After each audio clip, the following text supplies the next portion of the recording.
김보혁 기자, 오늘은 어떤 주제입니까? 종전선언 추진하는 문 대통령과 정권 교체해 죄를 묻겠다는 유승민으로 잡았습니다. 네. 문재인 대통령이 최근 유엔 총회 연설에 이어서 오늘 다시 종전선언이야말로 한반도 평화의 시작이라고 강조를 했습니다. 한미 간 정치, 경제, 문화 분야 교류 촉진을 위해서 만들어진 비영리 단체가 있거든요. 코리아 소사이어티의 화상 연례 만찬 기조연설에서였습니다.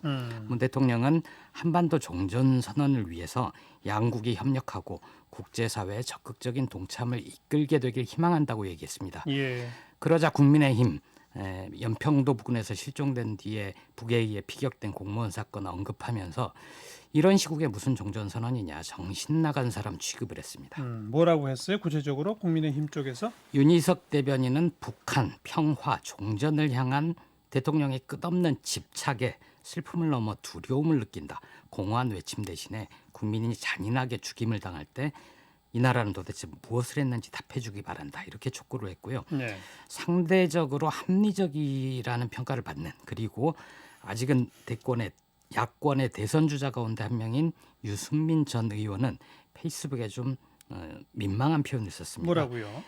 우리 국민이 총살당하고 불태워져도 대통령의 머릿속에는 종전선언과 가짜 평화밖에 없다.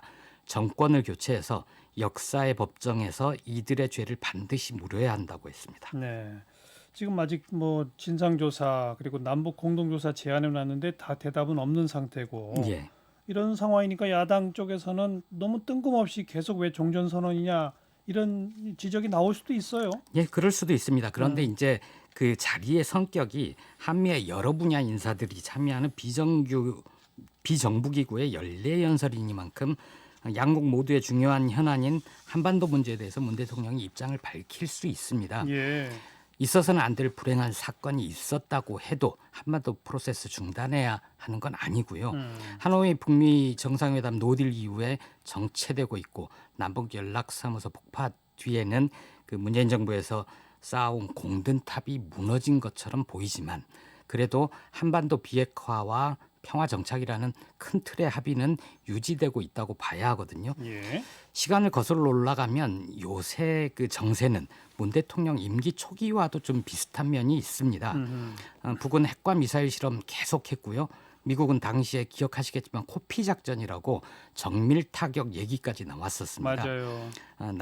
그럴 때도 문 대통령은 남북 대화 재개, 평화 올림픽 주장을 했었죠. 국민의힘 전신인 자유한국당이 당시에도 문 대통령 혼자서 헛꿈 꾼다.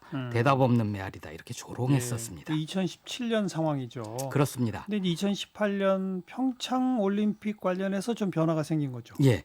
2017년 기억을 해보시면 내 책상 위에 핵폭탄 단추 있다. 내 건 더 크다. 이런 유치한 북미 간의 말싸움도 있었잖아요. 정말 근데 전쟁 일보 직전 같은 분위기. 맞습니다. 예. 문 대통령 취임하자마자 뭐라고 그랬냐면 안보 위기 서둘러 해결하겠다. 필요하면 어디든 가겠다 했고요. 실제 한미 정상회담 했고 연말에는 그 사드 배치로 갈등을 빚던 중국과도 한중 정상회담을 했습니다. 네. 7월에는 독일 방문해서 베를린 구상이라고 이름 붙은 그 한반도의 냉전 구조 해체와 항구적 평화 정착을 위한 5대 정책 방향을 밝혔습니다. 그해 9월, 6월 유엔 총회에서는 민주주의 위기 앞에서 대한민국 국민들 촛불을 들었다. 평화의 위기 앞에서 평창이 평화의 빛을 밝히는 촛불이 될 것이라고 믿고 있다라고 얘기를 했죠. 예. 이때만 해도 보면 정말 이루어질까 싶은 일들이었거든요. 대답 없는 메아리 이런. 맞습니다. 취임 이후에 문 대통령은 정세 변화에 휘둘리지 않고 일관성 있게 대화 메시지를 던졌고요.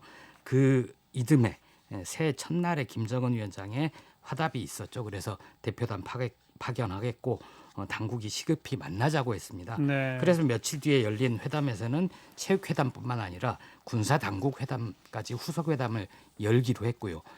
그런 토대 위에서 4.27 정상회담을 시작으로 세 차례 남북 정상회담 했고 예. 그 사이에 6월 싱가포르 북미회담 사상 최초로 했었죠. 예. 2019년 2월 하노이 북미 정상회담이 노딜로 끝나면서 정체 상태로 접어들긴 했지만 적어도 그 이전처럼 핵과 미사일 실험이 진행이 되거나 전쟁 위기를 일상적으로 느끼면서 살지는 않고 있지 않습니까? 네. 그러니까 김보엽 기자가 그 지난 얘기를 쭉 되짚은 게 예, 지금 종전선언을 되풀이 언급하는 문 대통령의 그 주장이 메아리 없는, 대답 없는 메아리 뭐 이런 것 같이 보이긴 하지만 예, 2017년 가을에도 그랬다. 그렇습니다. 뭔가 결실이 있을 수도 있다 이런 예. 건가요? 예. 이 종전선언 관련해서는 2018년에 분위기가 정말 좋을 때는 굳이 종전선언이 필요하냐 이런 얘기도 있었습니다. 그 단계를 뛰어넘어서 그 판문점에서 새 정상이 만났었던 것을 예, 사실상 종전선언 한 거 아니냐. 그렇게 해석도 뭐 했었죠. 그런 얘기도 나왔었죠. 예, 휴전협정을 평화협정으로 바꾸면 굳이 종전선언 필요 없다 이런 얘기도 나왔었습니다. 예. 그런데 다시 종전선언이 강조되고 있는 이유는 그만큼 상황이 좀 후퇴했다는 의미이기도 합니다.